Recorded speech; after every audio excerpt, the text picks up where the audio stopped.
আসসালামু আলাইকুম সুপ্রিয় শিক্ষার্থী বন্ধুরা, আজকে আমরা প্রিন্সিপাল অফ অ্যাকাউন্টিং এর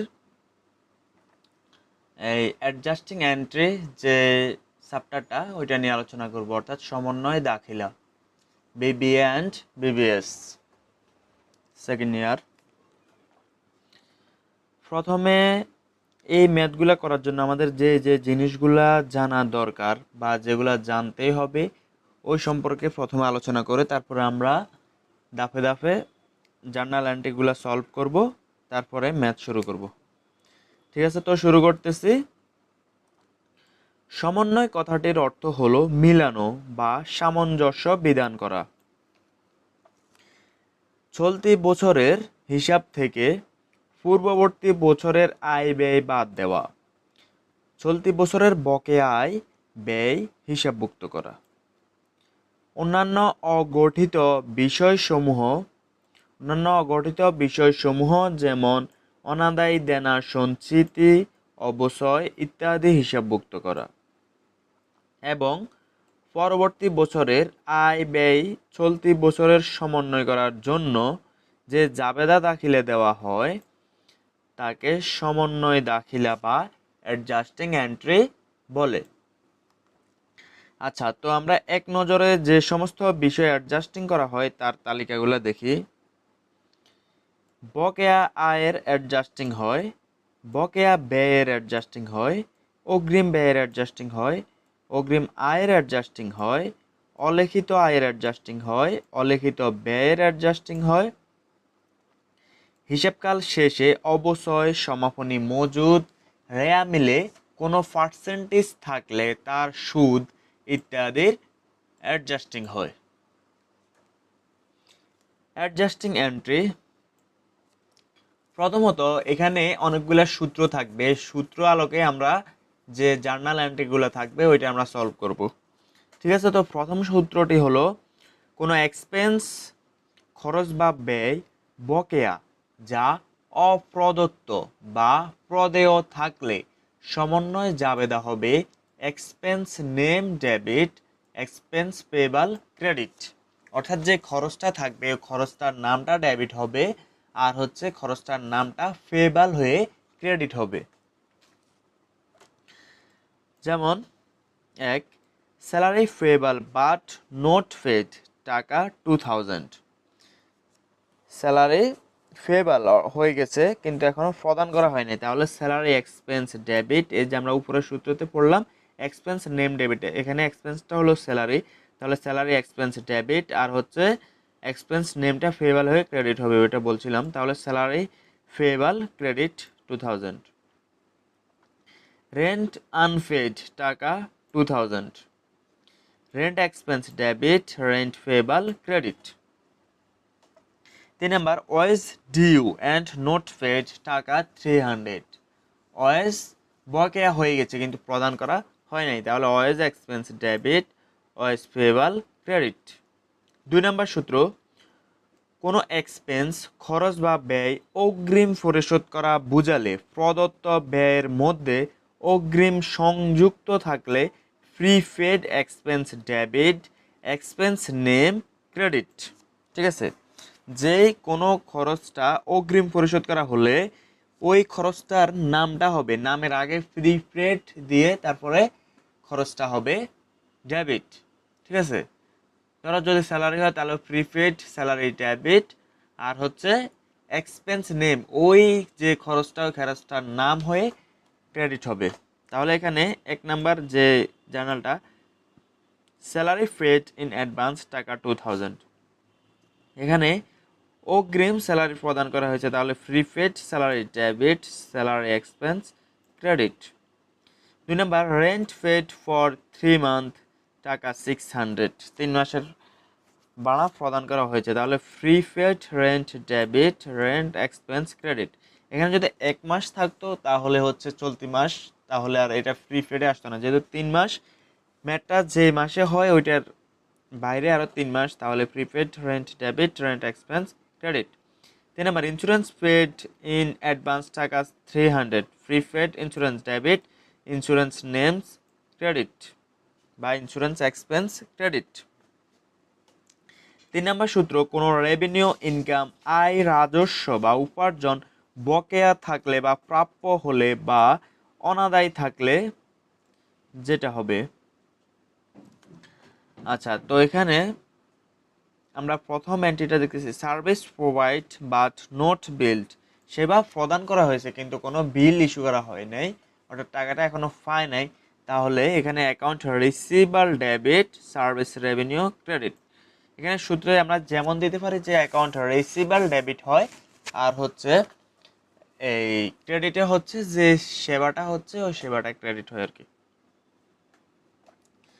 ঠিক আছে, তো এখানে rent receivable but not it received টাকা 900, এখানে ভাড়াটা রিসিভাল প্রাপ্য হয়েছে কিন্তু এখনো পাওয়া যায় নাই।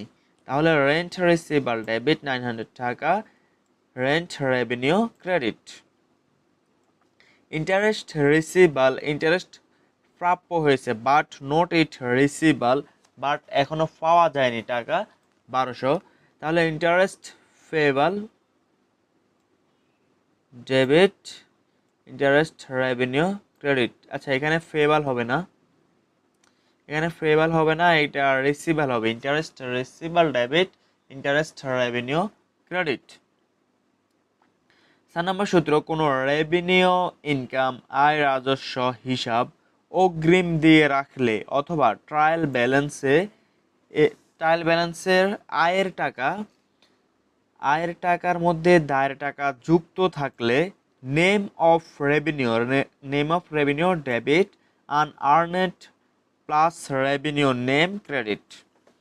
অর্থাৎ যে রেভিনিউটা হবে ওই রেভিনিউটার নামটা হবে ডেবিট, আর হচ্ছে ওই রেভিনিউর আগে আনআর্নেড বা অনুপার্জিত দিয়ে তারপর রেভিনিউর নেমটা হবে ক্রেডিট। ঠিক আছে, তাহলে আনআর্নেড সার্ভিস রেভিনিউ টাকা 500 ইনক্লুডেড ইন সার্ভিস রেভিনিউ। ঠিক আছে, এখানে অনুপার্জিত আয় অর্থাৎ টাকাটা অগ্রিম গ্রহণ করা হয়েছে আর কি।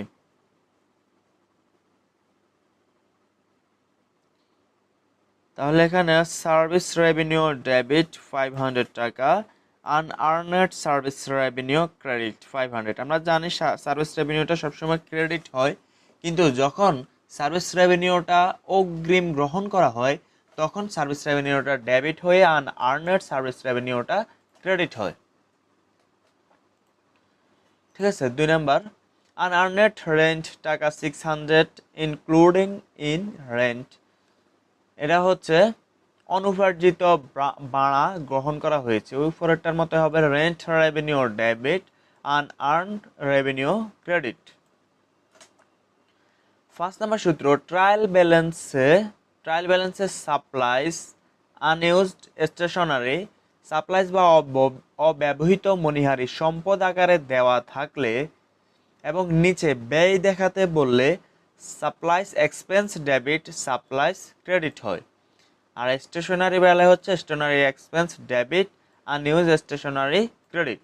আচ্ছা, ট্রায়াল ব্যালেন্স এখানে সাপ্লাইজ দেওয়া আছে 1000 টাকা, এখানে সাপ্লাইজটা কিন্তু সম্পদ আকারে দেওয়া আছে। আনইউজ স্টেশনারিটাও সম্পদ আকারে দেওয়া আছে 800 টাকা। তাহলে অ্যাডজাস্টিং প্রথমটা হচ্ছে সাপ্লাইজ অন হ্যান্ড টাকা 400, সাপ্লাইজ হাতে আছে কত 400 টাকা। তাহলে আমরা উপরে যে এটা দেখলাম এখানে বলছে কি ব্যয় আকার যদি দেখতে বলে তাহলে সাপ্লাইজ এক্সপেন্সটা হবে ডেবিট, সাপ্লাইজ ক্রেডিট হবে। এখানে কিন্তু ব্যয় আকারে দেখাইতে বলে না, এখানে সম্পদ আকারে দেখাইতে বলছে। যেমন কি সাপ্লাইজ অন হ্যান্ড, সাপ্লাইজ হাতে আছে কত, তাহলে ওই উপরের এন্ট্রিটার এখানে উল্টোটা হয়ে যাবে, supplies debit 400, supplies expense credit 400। এখানে সাপ্লাইজ ইউজেড টাকা 400। ঠিক আছে, তাহলে এখানে সাপ্লাইজ ইউজেড করছে 700 টাকা, তাহলে আর সাপ্লাইজ আছে কত, এখানে সাপ্লাইজ ছিল 1000 টাকা, আমরা কিন্তু এখানে সম্পদের জাবেদা দিতেছি। তাহলে supplies debit 600, supplies expense credit 600। Stationery used টাকা 300, স্টেশনারি ইউজ করছে 300 টাকার, তাহলে স্টেশনারি ছিল কত, স্টেশনারি ছিল হচ্ছে 800 টাকা, খরচ করছে 300 টাকা, তাহলে আর স্টেশনারি আছে কত? তাহলে unused stationery debit 500, stationery expense credit 500। এখানে কিন্তু আমরা সম্পদ আকারে দেখাইতেছি, ঠিক আছে? এখানে রেয়া মিলেও হচ্ছে সম্পদ আকারে আছে, আমরা নিচেও এন্ট্রিগুলোতে সম্পদ আকারে দেখাইতেছি। একটা নোট আছে, যতটুকু পরিমাণ সাপ্লাইস বা মনিহারি অব্যবহৃত থেকে যাবে বা হাতে থাকবে তার টাকা বসাতে হবে, ঠিক আছে? এই যে আমরা এই টাকাগুলো ঠিকমতো বসাইছি। আচ্ছা, 17 নম্বর 6, ট্রায়াল ব্যালেন্সে সাপ্লাইস এক্সপেন্স স্টেশনারি সাপ্লাইস বা মনিহারি আবার দেওয়া থাকলে এবং নিচে সম্পদ দেখাতে বললে supplies debit supplies expense credit, অথবা unused stationery debit stationery expense credit. এখানে সাপ্লাইস এক্সপেন্স, ঠিক আছে, এটা হচ্ছে কি আছে, ব্যয় আকারে দেওয়া আছে, আর এটা স্টেশনারিও ব্যয় আকারে দেওয়া আছে। তাহলে সাপ্লাইস অন হ্যান্ড, এখানে হচ্ছে সাপ্লাইস অন হ্যান্ড সম্পদ আকারে দেখাইতে বলছে আমাদের। তাহলে supplies debit 400 supplies expense credit 400। 2 number adjusting supplies used 400, supplies use করছে 400 টাকার, তাহলে আর আছে কত? আছে supplies debit 600 supplies expense credit 600, stationery used 300, তাহলে স্টেশনারি আর বাকি আছে কত? ওইটা হচ্ছে আমাদের সম্পদ আকারে দেখাইতে হয়। Unused stationery debit 500 stationery expense credit 500। আচ্ছা, এটা কি 6 নাম্বার কি দুইবার হয়ে গেল নাকি? না, ঠিক আছে। আচ্ছা, 17 নম্বর 7, ট্রায়াল ব্যালেন্সে প্রিপেড এক্সপেন্স অগ্রিম খরচ বা অগ্রিম ব্যয় সম্পদ আকারে দেওয়া থাকলে এবং নিচে ব্যয় দেখাতে বললে যাবে হবে expense name debit prepaid expense credit, expense name debit prepaid expense credit. যেমন trial balance as at 31 March of 3 month, এখানে প্রিপেড রেন্ট এটা হচ্ছে অগ্রিম বানা দেওয়া আছে, সম্পদ আকারে আছে। প্রিপেড ইন্স্যুরেন্স এটাও সম্পদ আকারে আছে, ঠিক আছে? তাহলে adjusting one prepaid rent expire টাকা 300 পার মান্থ, এখানে 3 মাস, এই যে 3 মাসের বলা হয়েছে, আর পার মান্থ হচ্ছে প্রতি মাসে 300 টাকা। তাহলে আমরা 300 আর 300 গুণ দিলে 3 3 আর 9 অর্থাৎ 900 টাকা, ঠিক আছে? এই যে এখানে প্রিপেড রেন্টটা এক্সপায়ার হয়েছে, অর্থাৎ এটার যে মেয়াদ ছিল এটা পূরণ হয়েছে। তাহলে প্রিপেড রেন্ট ছিল 2500 টাকা, আমরা এখানে 300 টাকা করে 3 মাসেরটা পূরণ হয়েছে। তাহলে rent expense debit 900 prepaid rent 900, rent expense will be 300 গুণ 3 সমান সমান 900, adjusting two prepaid rent expense টাকা 1200। তাহলে rent expense debit 1200 prepaid rent credit 1200, adjusting 3 prepaid insurance expense টাকা 400 পার মান্থ, এখানে প্রিপেড ইন্স্যুরেন্স পার মান্থ হচ্ছে কত? 700 টাকা, ঠিক আছে? 700 টাকা হচ্ছে, এটা হচ্ছে 3 মাসের একটা মেয়াদ, তাহলে 3 ছেড়া 1200, 700 গুণ 3 সমান সমান 1200।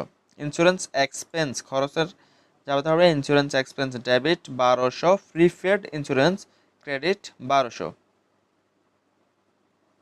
ইন্স্যুরেন্স এক্সপেন্স উইল বি 400 গুণ 3 সমান সমান 1200, adjusting for prepaid insurance expire টাকা 1200।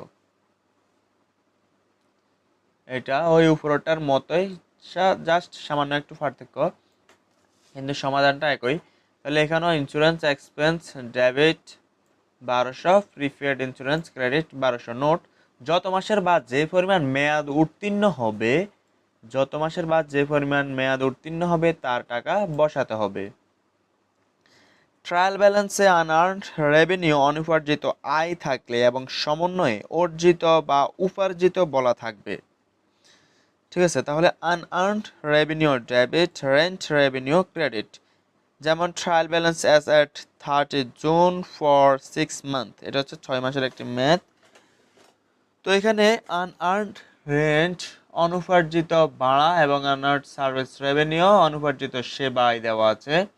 আমাদের অ্যাডজাস্টিংয়ে কি বলছে ওইটা দেখতে হবে। Unearned rent has bin earning টাকা 500 পার মান্থ, এখানে হচ্ছে 6 মাসের একটা অঙ্ক, এখানে হচ্ছে 500 টাকা করে, তাহলে 5 6 30 অর্থাৎ 3000। আমরা উপরে পড়েছিলাম এই যে আনআর্নড রেভিনিউ হবে ডেবিট, রেন্ট রেভিনিউ হবে ক্রেডিট, তাহলে এখানে unearned rent debit 3000, rent revenue credit 3000, rent earning will be 500 গুণ 6 সমান সমান 3000। Adjusting to unearned rent has been earned টাকা 3000, তাহলে unearned rent debit, rent revenue credit 3000।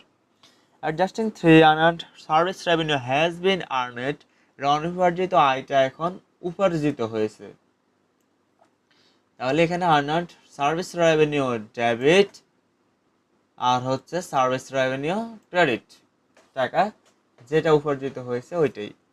Note: অনুপার্জিত আয় যত মাসের বা যে পরিমাণ উপার্জিত বা অর্জিত হবে তার টাকা বসাতে হবে। প্রশ্নের ধরন অনুযায়ী অঙ্কগুলোতে তিনটি ফরম্যাটে ভাগ করা হয়ে থাকে। এক, উইদাউট ট্রায়াল ব্যালেন্স, অর্থাৎ কোনো ট্রায়াল ব্যালেন্সে দেওয়া থাকবে না, ওরকম একটি ম্যাথ আসে। ওয়ান ট্রায়াল ব্যালেন্স, একটি মাত্র ট্রায়াল ব্যালেন্স থাকবে, ওইটার আলোকে তোমাকে অ্যান্টিগুলো সমাধান করতে হবে, যেমন কি আমরা এই যে এরকম কয়েকটা উদাহরণ দেখিয়েছি। আর 3 নম্বর হচ্ছে ট্রু ট্রায়াল ব্যালেন্স, দুইটা ট্রায়াল ব্যালেন্স দেওয়া থাকবে উপরে, ওইটা থেকে পুরো ম্যাথগুলো সলভ করতে হবে। ঠিক আছে, তো আমরা একটি ম্যাথ শুরু করি। Problem 1, adjusting entries NUBBS 2005। Kamal in the owner of an micro land computer service at the end of January 2005. His first month of ownership, Kamal is trying to prepare a monthly financial statement. The following information related to the month of June 2005. এই ম্যাথগুলোর আলোকে আমরা অ্যাডজাস্টিংটা করব। তাহলে এখানে প্রথম এন্ট্রিটা আছে at June 30 June Kamal owe to the employees টাকা 1800 that should be paid in August. জুনের টাকাটা সে আগস্টে পরিশোধ করা হয়েছে, ঠিক আছে।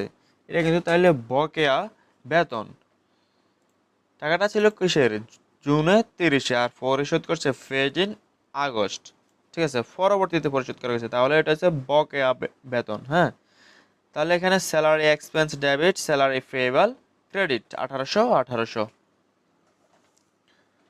2 number, at June 1, 2005 Kamal brought টাকা 48,000 from a local bank on a 10-year mortgage. The annual interest rate in 10%. 10% interest বা সুদে 10% সুদে একটি ব্যাংক থেকে 48,000 টাকা ঋণ নিয়েছে। তাহলে এখানে এই যে 48,000 টাকার যে 10% ওইটা বাহির করার জন্য এখানে কি না 10 বছরের জন্য জুন 1, আমাদের ম্যাথটা কয় মাসের, জানুয়ারি, 6 মাস, ঠিক আছে। তাহলে এখানে সুদের যদি আমরা কোনো জাবেদা দিই, ইন্টারেস্টের জাবেদা হবে বকেয়া হলে interest expense debit, interest payable credit, আর টাকাটা ওই ক্যালকুলেশন করে একটু বাইর করে নিতে হবে। 3 number, service revenue unrecorded in the June total টাকা 10,000। সার্ভিস রেভিনিউ যদি প্রাপ্য হয় কিন্তু আমরা পাই নেই, তাহলে অ্যাকাউন্ট রিসিভেবল ডেবিট হয়, সার্ভিস রেভিনিউ ক্রেডিট হয়, ঠিক আছে, টাকাটা যা আছে তাই হবে।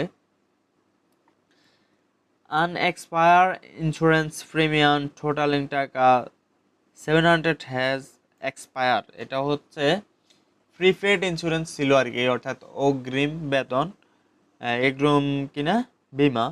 তো এটা থেকে 700 টাকা এক্সপায়ার হয়েছে, তাহলে এখানে আমরা দেবো কি insurance expense debit prepaid insurance credit, অর্থাৎ এটা খরচ হয়ে গেছে, তাহলে খরচের জাবেদাটা হচ্ছে insurance expense debit prepaid insurance credit. B number store supplies on total 600 used. Store সাপ্লাইসটা 600 টাকা খরচ করা হয়েছে বা ইউজ করা হয়েছে, তাহলে এখানে store supplies expense debit store supplies credit. খরচের জাবেদা দিতে হইলে যেই ব্যয়টা হয় ব্যয়ের নামটা প্রথমে ডেবিট হয়, আর হচ্ছে এই নিচে ওই ব্যয়ের নামটা আবার ক্রেডিটে দিতে হয় আর কি, উপরেরটাতে এক্সপেন্স যোগ করতে হবে। ইউটিলিস এক্সপেন্স অ্যাকোরেটেড টাকা 400, এটা হচ্ছে ইউটিলিস এক্সপেন্সটা বকেয়া আছে আর কি, তাহলে বকেয়া জাবেদা হচ্ছে ইউটিলিস এক্সপেন্স ডেবিট ইউটিলিস পেয়েবল ক্রেডিট। আচ্ছা আমার মুখে বাজতেছে আজকে, utilities expense debit utilities payable credit. unearned revenue of টাকা 400 has been earned, 200 টাকা হচ্ছে অনুপার্জিত আয় ছিল, এখন এটা অর্জিত হয়েছে, তাহলে unearned revenue rent debit rent revenue credit, টাকা যা আছে তা 200 Problem 2. Bellal Company accumulated the following date at December 31, 2021. এক নাম্বার salaries of টাকা 18,000 are unpaid, 18,000 টাকার স্যালারিটা পরিশোধ করা হয় নাই। তাহলে আমরা জানি যে বকেয়া কোনো ভাড়া বা বেতন হলে ওই স্যালারিটা না, ওই নামটা হয়ে এক্সপেন্স ডেবিট হয় আর পেয়েবল সাথে ক্রেডিট হবে, তাহলে salary expense debit salaries payable credit, টাকা যা আছে তাই হবে। স্টোর সাপ্লাইজ অফ টাকা 6,000 হ্যাভ বিন ইউজ, এখানে স্টোর সাপ্লাইসে 6,000 টাকা ইউজ করা হয়েছে, তাহলে store supplies expense debit store supplies credit store supplies expense debit store supplies credit. 3 number prepaid insurance totalling টাকা 3,500 হ্যাজ এক্সপায়ার, প্রিপেড ইন্স্যুরেন্স অগ্রিম বীমা যেটা দেওয়া হয়েছিল এটা এক্সপায়ার হয়েছে, তাহলে এখানে insurance expense debit prepaid insurance credit insurance expense debit prepaid insurance credit. 4 number unearned revenue of টাকা 5,200 হ্যাজ বিন আর্নেড, অনুপার্জিত আয়টা এখন অর্জিত হয়েছে বা উপার্জিত হয়েছে, তাহলে এখানে আনআর্নড রেন্ট, এই যে unearned rent debit rent revenue credit 5,200 5,200। 5 number service provide but unbilled, service প্রদান করা হয়েছে কিন্তু কোনো বিল করা হয় নাই, অর্থাৎ এটা প্রাপ্য, তাহলে প্রাপ্য হিসাবের বেলায় আমরা account receivable debit service revenue credit. 6 number utilities expense of টাকা 4,500 আর আনপেড, 4,500 টাকা আনপেড আছে, তাহলে এখানে utilities expense debit utilities payable credit expense debit payable credit. আচ্ছা সময় কতক্ষণ, আমরা আরো দুই একটা এন্ট্রি করে তারপরে 9 নম্বরে স্থায়ী সম্পদের অবস্থায় ডিপ্রিসিয়েশন ধার্য করতে বললে অস্থায়ী অথবা স্থায়ী সম্পদের আয়ুষ্কাল থাকলে depreciation expense debit accumulated depreciation বা অ্যাসেটটা হবে ক্রেডিট, অ্যাকুমুলেটেড ডিপ্রিসিয়েশনটা দিয়ে তারপর অ্যাসেটের নামটা দিয়ে ক্রেডিট হবে। এখানে একটা ট্রায়াল ব্যালেন্স দেওয়া আছে, ফার্নিচার আছে 10,000, মেশিন আছে 16,000। Adjusting 1, depreciation charge on furniture টাকা 50%। তো আমরা উপরে পড়েছিলাম যে ডিপ্রিসিয়েশন এক্সপেন্সটা হবে ডেবিট, অ্যাকুমুলেটেড ডিপ্রিসিয়েশন অ্যাসেট নামটা হবে ক্রেডিট, তাহলে depreciation expense debit accumulated depreciation, এখানে অ্যাসেটের নামটা হচ্ছে ফার্নিচার ক্রেডিট। এখানে 10,000 50% অফ 5,000 হওয়ার কথা।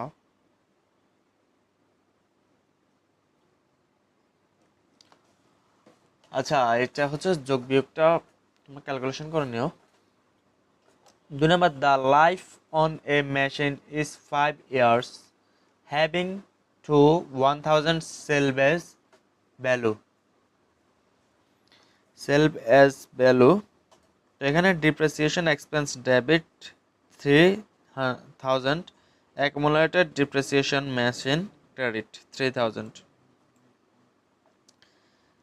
এখানে ডিপ্রিসিয়েশন 16,000 থেকে 1,000 টাকা বাদ দেওয়া হয়েছে। এই যে 16,000 ছিল, 16,000 থেকে 1,000 বাদ দেওয়া হয়েছে, আর যা ছিল ওইটাকে 5 ভাগ করা হয়েছে। 5 ভাগ করে তারপরে 3,000 টাকা। 5 ভাগ করার কারণ হচ্ছে এই যে 5 বছর, 5 বছরকে 5 ভাগ করা হয়েছে, ঠিক আছে, সেজন্য 3,000 টাকা বাইরে হয়েছে। বিজ্ঞাপন খরচ বা অ্যাডভার্টাইজিং এক্সপেন্সকে বিলম্বিত বা ডিফারেট করতে বললে deferred advertising debit, advertising expense credit. যেমন এক, advertising expense deferred for next year টাকা 3,000। এখানে ট্রায়াল ব্যালেন্স অ্যাডভার্টাইজিং এক্সপেন্স টাকা 6,000। তাহলে এখানে differ advertising expense debit 3,000, advertising expense credit 3,000। এটা হচ্ছে এই যে উপরে সূত্রটা ছিল ওইটা অনুসারে আর কি। 11 নম্বর সূত্র, ট্রায়াল ব্যালেন্সে যুক্ত নোটস পেয়েবল, লোন, ডিবেঞ্চার এগুলো থাকলে সময়কাল অনুযায়ী বকেয়া সুদের দিতে হবে। আচ্ছা, তাহলে এখানে এটা হবে, জার্নালটা হবে interest expense debit, interest payable credit. আচ্ছা, এখানে একটা ট্রায়াল ব্যালেন্স আছে, নোটস পেয়েবল 20,000 আর হচ্ছে 10% loan 30,000। Adjusting number 1, the notes payable was issue on April 8, it is a 2% 1 year note. তো আমরা জানি যদি কোনো সুদের জাবাদা দিতে হয় তাহলে এখানে ইন্টারেস্ট এক্সপেন্স ডেবিট হয়, ইন্টারেস্ট পেয়েবল ক্রেডিট হয়। এখন এই 1,800 টাকা বাইর হয়েছে কিভাবে? এই যে ক্যালকুলেশন আছে 20,000, এই যে এখানে 20,000 টাকা ছিল, এটাকে প্রথমে এটার 12% করা হয়েছে, 12 দিয়ে গুণ দিয়ে পার্সেন্টেজ দেওয়ার কারণে। তার পরবর্তীতে আবার 12 মাইনাস করে 9 দিয়ে গুণ হয়েছে, ঠিক আছে, সমান সমান 1,800 টাকা।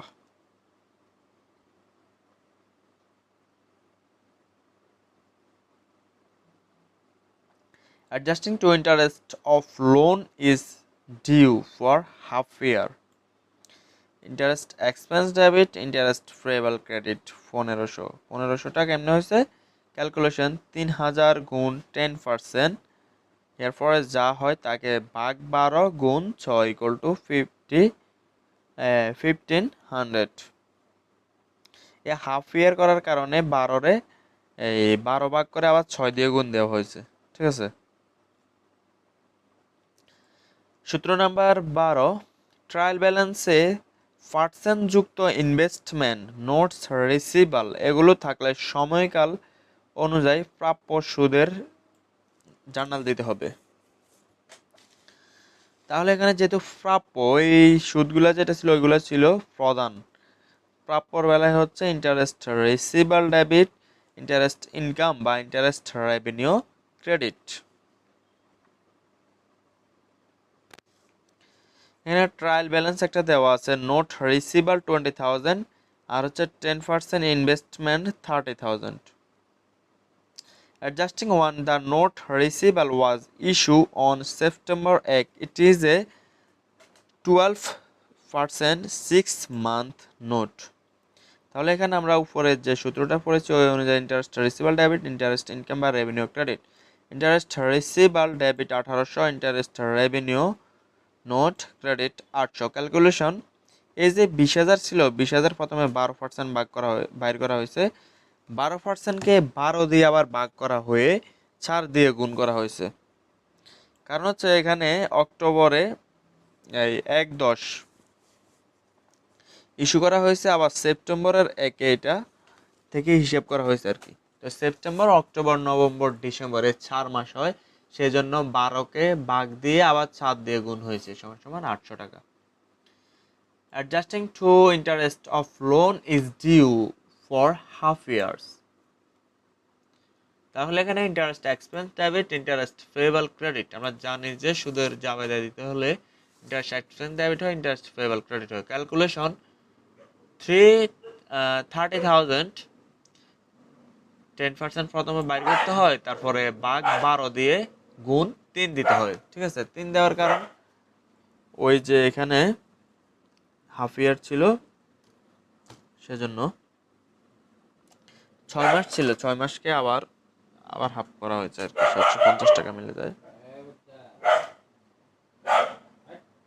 ঠিক আছে, তো আমরা পরের ক্লাসগুলোতে বাকি যে অ্যান্টিগুলো আছে ওইটা নিয়ে আলোচনা করবো, আর বাকি ম্যাথগুলো সলভ করব। তো সবাই ভালো থেকো। কোনো বুঝতে সমস্যা হলে বা কোনো কিছু সমস্যা হলে অবশ্যই কমেন্ট বক্সে জানাবে, আর সবার বন্ধু বান্ধবের সাথে শেয়ার করবে, চ্যানেলটাকে সাবস্ক্রাইব করে পাশে থাকবা। ধারাবাহিকভাবে প্রত্যেকটি চ্যাপ্টারের ম্যাথ নিয়ে আসবো, আর হচ্ছে প্রত্যেকটি চ্যাপ্টারের ধারাবাহিক টিউটোরিয়াল পাবা ইনশাল্লাহ।